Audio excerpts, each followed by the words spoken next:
Hello, everyone. Welcome to Credential Up Houston. My name is Margaret Fisher.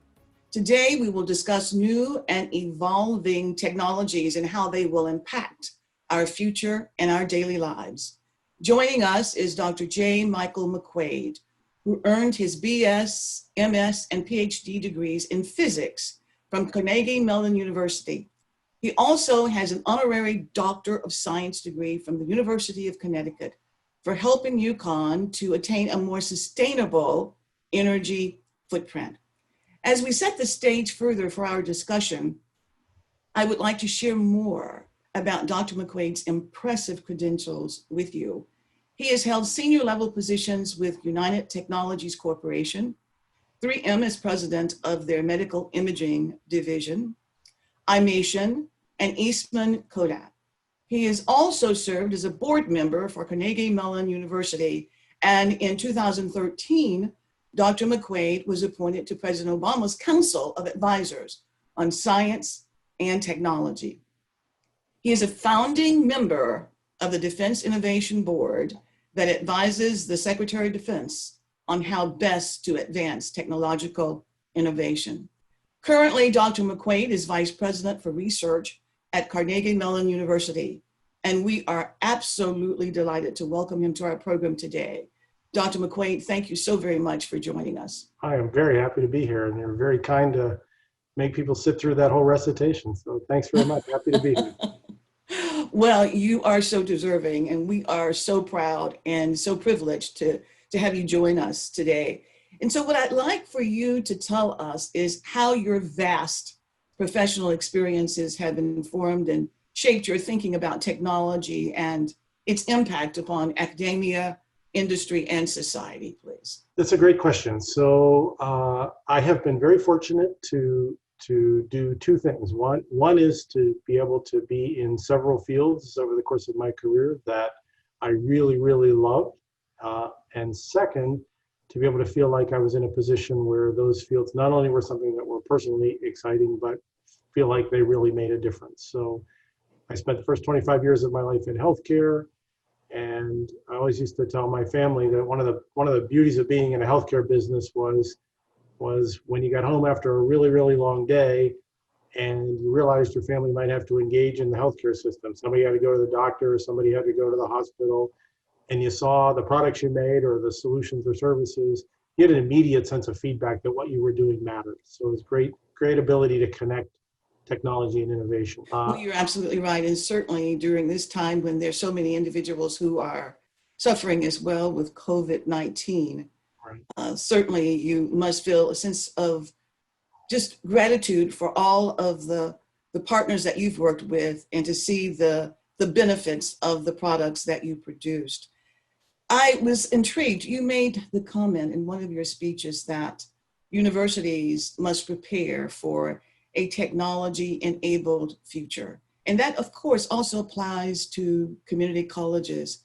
So what would that look like in your estimation? Yeah, I think there's a sort of a base level that we all need to have in place. It's a very complicated world right now. It's a world that's denominated in a lot of ways by technology. But when I say that, I don't mean to dismiss all of the other elements around liberal arts and the way we interact, but so much of what happens in the world today has a technical component. So this concept of technical literacy, which is not going to come just from the people who go to a place like Carnegie Mellon or a really highly technical engineering school.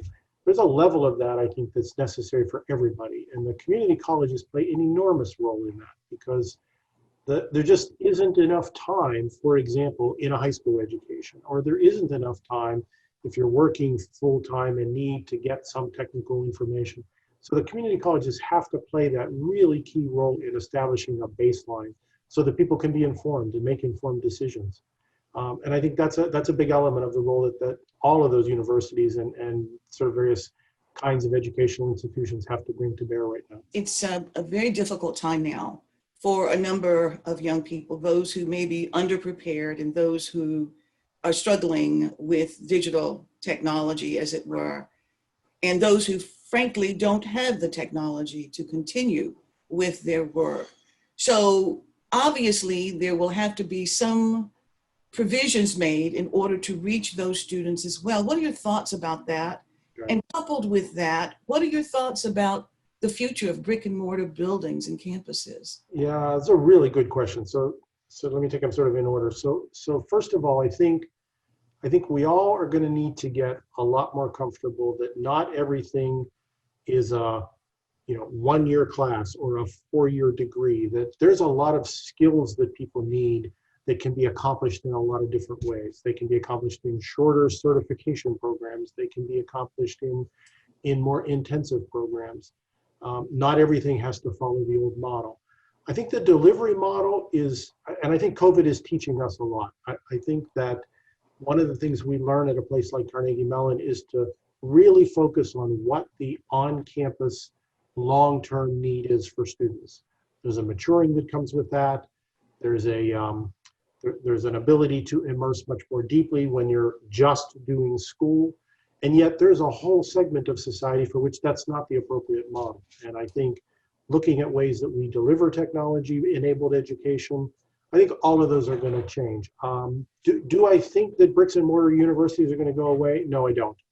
But I do think that we will optimize much more for what's the reason that you're in a bricks and mortar portion of your education versus where do you simply need conveyance of information. As we think about some of the colleges and universities, they were not equipped well either to make that quick pivot, right, online instruction for their students. So what do you think the future is for those institutions, and can they quickly gin up in order to ensure that they can continue to survive? I think it's complicated, and I don't mean that as a way to dance away from the question, because, and I'll sort of use your words back. I think what we're going to find out is ginning up something without a lot of thought is not going to be the most productive way to preserve the mission. So do I think everything has to be a complete rethink? No.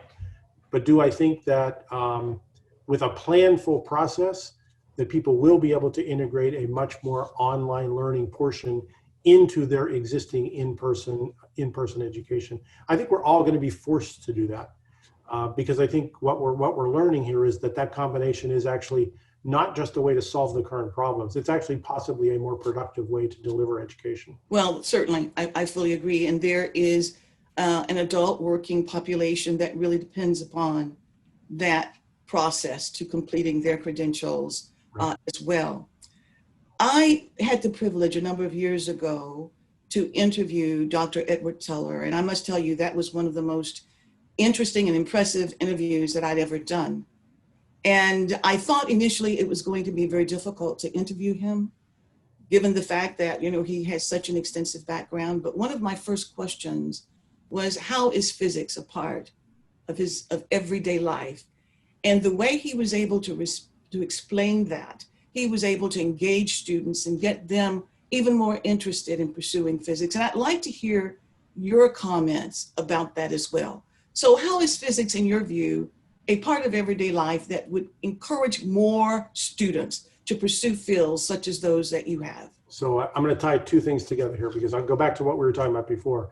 One of the most important things that an educational system has to deliver to students or people who avail themselves is the understanding that you learn forever, that everything is changing and what you know today is different than what you will need to know tomorrow. And physics for me was this ability to say at a fundamental level, what is life about? What are mechanics about? What is electricity and magnetism about? And prepare us to ask those kind of questions. So it's all around us.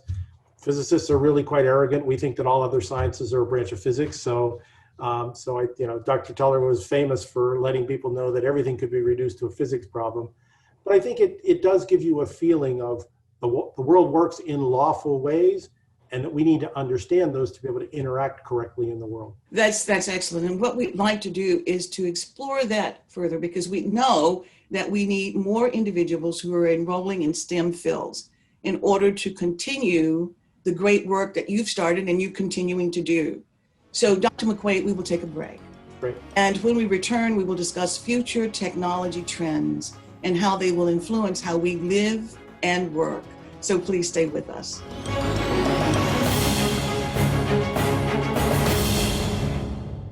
If If a natural disaster shows up at your doorstep, you can't just turn it away. That's why it's important to prepare for emergencies before they show up. Go to ready.gov/plan to find the tools and tips you need. And make a plan today. Welcome to HTC. Let me teach you. Let me help you get college credits. Let me train you for a new career. Let me change your life. Come learn with us. HCC, for everyone, anytime, anyway.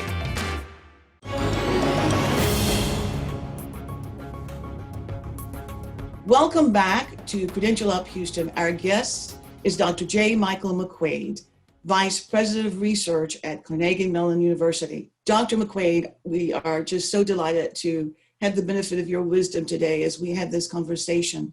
So I'd like for us to talk about future trends. We were talking about physics earlier, and we were talking about STEM career fields, and much of the work that you did with iMation and with Eastman Kodak and with United Technologies Corporation, et cetera, those areas drew upon your expertise in the studies that you did.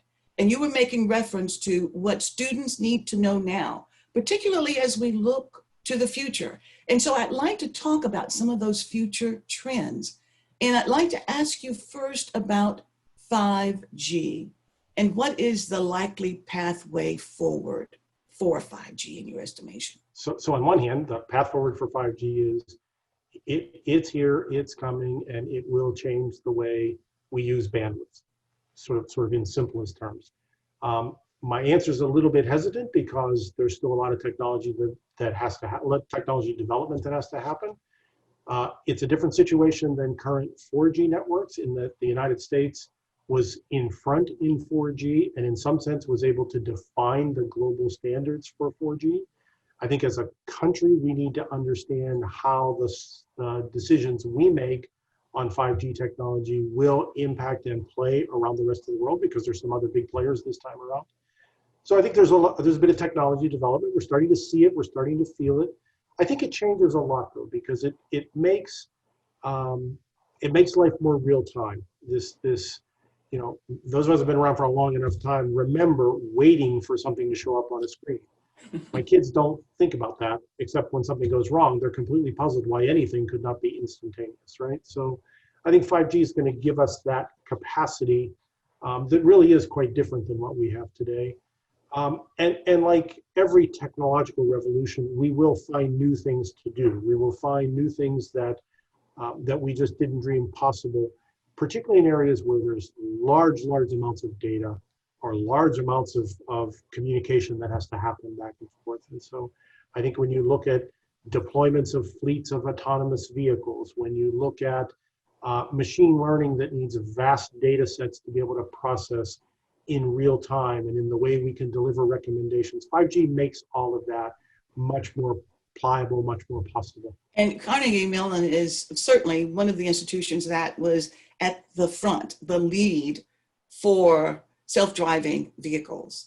And it's really very impressive, the partnerships that you've established with various companies, industries, various businesses, and how they have been so responsive and supportive of all of the research taking place at Carnegie Mellon, which is really just tremendously impressive. And a number of institutions would like to be able to learn just exactly what the secret is to that. And I understand that you, in your advocacy work, you're able to do that. You're able to connect the people at your institution who are doing various research projects in order to reach out to industry to get that support. So tell us about that piece. And then I'd like for you to talk about the pathway for cybersecurity resilience in your estimation. Sure. So the thing I tell people all the time, Carnegie Mellon's been around for a little bit more than 100 years. And the thing I tell people all the time, I'm a native Pittsburgher.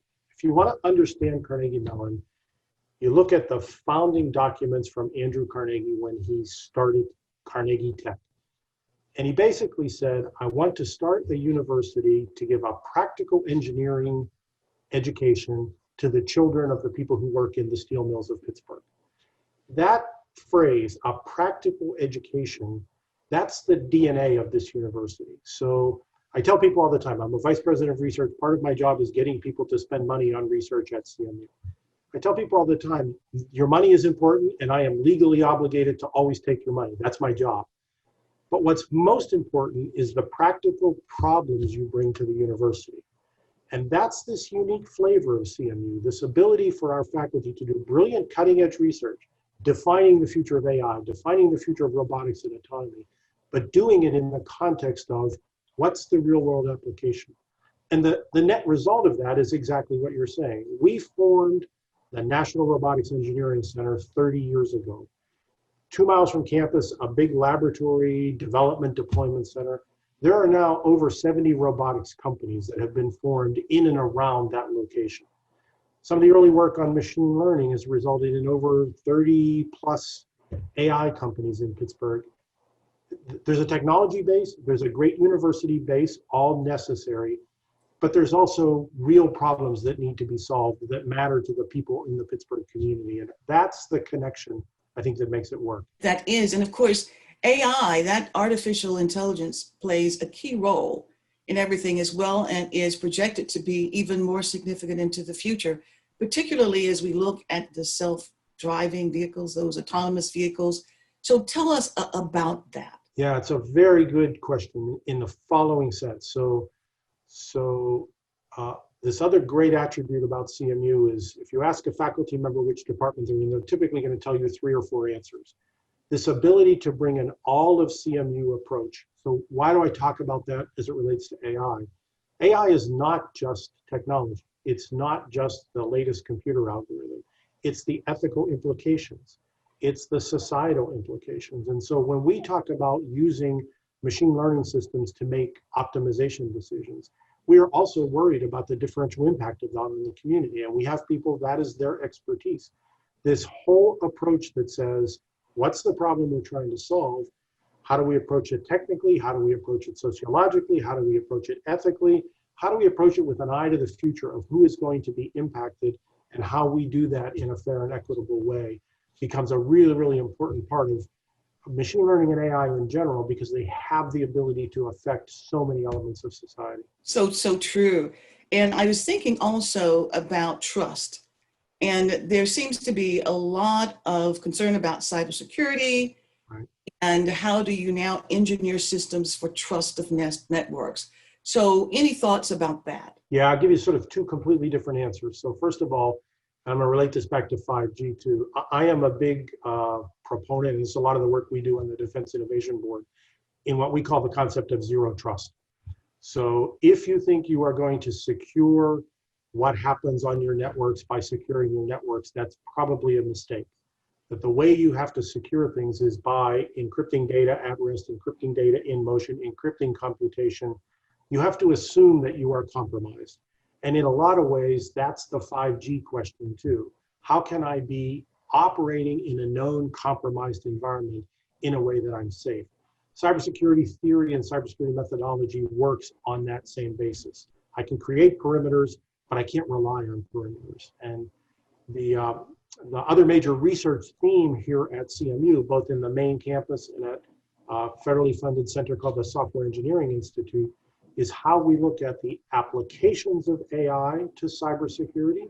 When I have computer systems that can operate faster than humans at detecting and correcting breaches.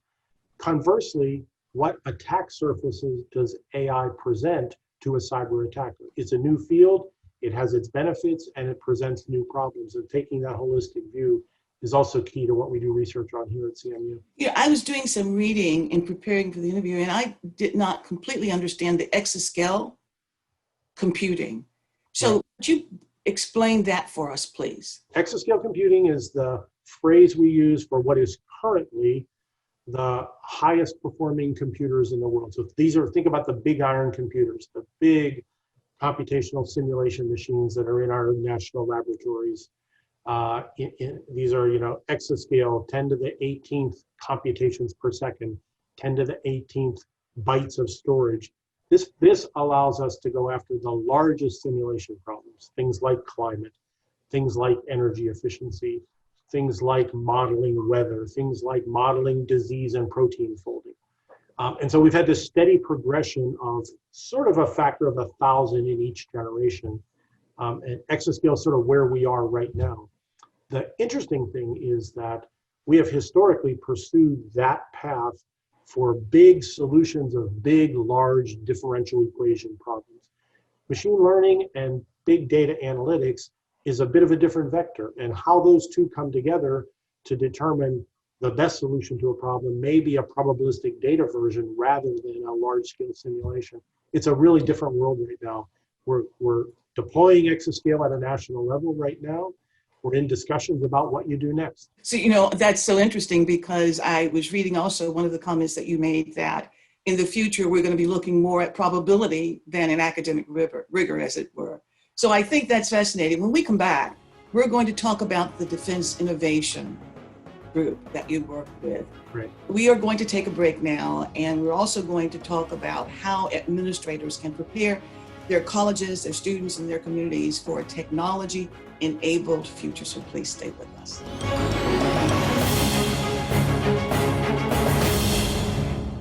It takes less than 1 minute to find out if you may have prediabetes. You can do it here.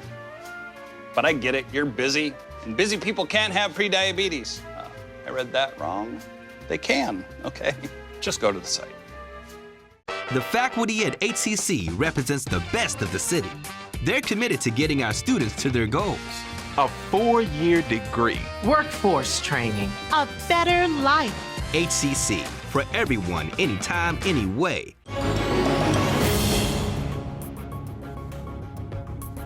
Welcome back to Credential Up Houston and our discussion with Dr. J. Michael McQuade, Vice President of Research at Carnegie Mellon University. Dr. McQuade, tell us a bit about the Defense Innovation Program, please. So the Defense Innovation Board was started by Secretary Carter with a request to some of us to form a group that would essentially look at sort of the programs, the technology, the implementation of technology in the department, and how it could learn from what happens in the private sector. So a terrific group of people, volunteers all around. This operates as a federal advisory committee, so there are lots of rules around how we meet and all that. But effectively what Secretary Carter asked us to do, and then it continued on under Secretary Mattis and Secretary Shanahan, and now, until recently under Secretary Esper, what he basically said was you have essentially free reign to go watch what we're doing, go look at operations, and help us understand how technology, the way the private sector uses technology, the way that the private sector invests in technology, could make us better. And so we've done that for over 4 years now. The primary issue we keep coming back to over and over for the department is that you need a technologically enabled workforce. You need to understand that it's not just, I know something today and therefore that's the thing I need to know forever. It's how do I continue to upgrade my skills? How does a soldier who starts out of basic training, who happens to be a whiz on the computer because that's what they did in high school, how do we enable that career path in the military? How do we use the practices for the way you do software in the military? How do we use the practices from the way we do that commercially? We did also 2 very important studies for the department, one on the way software should be acquired, moving away from a sort of an old school model that's very linear. I spent a lot of time on requirements, then I spent a lot of time on writing software, then I spent a lot of time on fixing software, then I spent a lot of time on buying software, to a much more agile sort of version to do that and what the implications are there. And then we also did some, what I think was very important work for the secretary on establishing ethical principles for the use of artificial intelligence in the department. And we were asked to propose and study that issue. Ultimately, the department made a choice on a set of principles around governance and transparency and fairness around AI that I think are really, really important for people to see and understand. And certainly with that, there are a lot of applications from the work that you did to higher education as well. And so I'd like to ask you to tell us how you can apply that now to a technology-enabled future for colleges and universities. How would administrators apply that in boards of trustees, in your estimation? A couple of things. So first, there's the whole sort of theme we talked about before, which is sort of how does technology enable what used to be a traditional education. So I'll talk just a minute about CMU in the sense that we have for many, many years had very deep research into what we call the science of learning. So how people learn in a classroom, how people learn online, how people get feedback, and how we customize education around that. That became obviously very important when COVID hit and we switched. So that's one element, the sort of the technology enabling of education. The second is the whole structure around how much I have to know when, so just-in-time learning. That's different than a four-year degree program, which is about inculcating a whole set of skills and capability. There's a whole set of other things, in particular, think about this in the Department of Defense, where I just need to know something soon. What's the most effective way to get me to do that? And let's not assume that I will need to know that for years and years because the field is changing. So there's a bit there, which I think also applies to non-military life, to the country at large.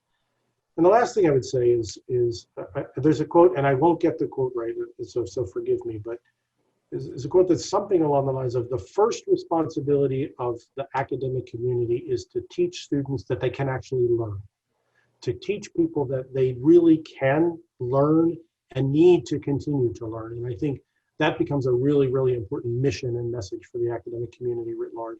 And so with all of what we have discussed and with your knowledge base and experiential base, tell us what developments you see in the next 2 to 5 years that educators can start preparing for. I think we're going to learn a lot coming out of COVID. And so I think learning how to use all this stuff that was thrust on us, we will optimize. Our Zoom experiences will become much more holistic, and we need to be prepared for that. It will not just be everybody looking at a tic-tac-toe board full of screens. I think it's going to be much more immersive.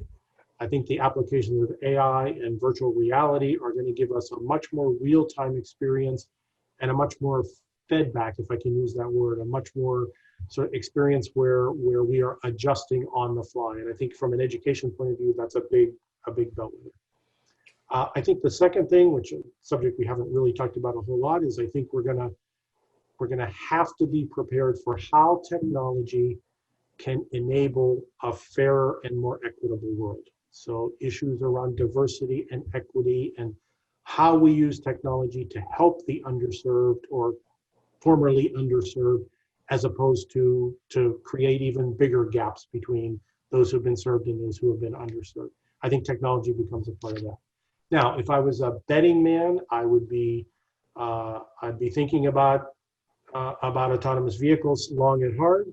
I'd be thinking about what the implication of optionally piloted, and I don't mean piloted in an aircraft point of view, but optionally piloted vehicles, and how that impacts how we have to learn what it means to be in a car that's got a auto driving capability, but you can't be completely disconnected. So I think there's a big part of that. And the last thing I would say, and I say this with full disclosure, that in addition to all the sort of technical reasons people know CMU, we have one of the #1 performing arts schools in the country. And I actually think one of the things that we're going to learn over the next couple of years is how much technology can change the entertainment industry, and how much technology will make what used to be, we all went to the theater to see the concert. Now we all sit at home by ourselves on a couch and see the concert. And 10 years from now, we're all going to be sitting on our couches, but we're all going to feel like we're together seeing the concert. And I think there's a whole set of technological imperatives that are going to impact the entertainment industry. Of course, and what a rich and exciting future it will be. Dr. McQuaid, thank you so very much for joining us in an excellent discussion and for sharing a glimpse into the future. We are so pleased. Also, would like to thank our viewers for watching. Please plan to join us again next time for Credential Up Houston. We'll see you.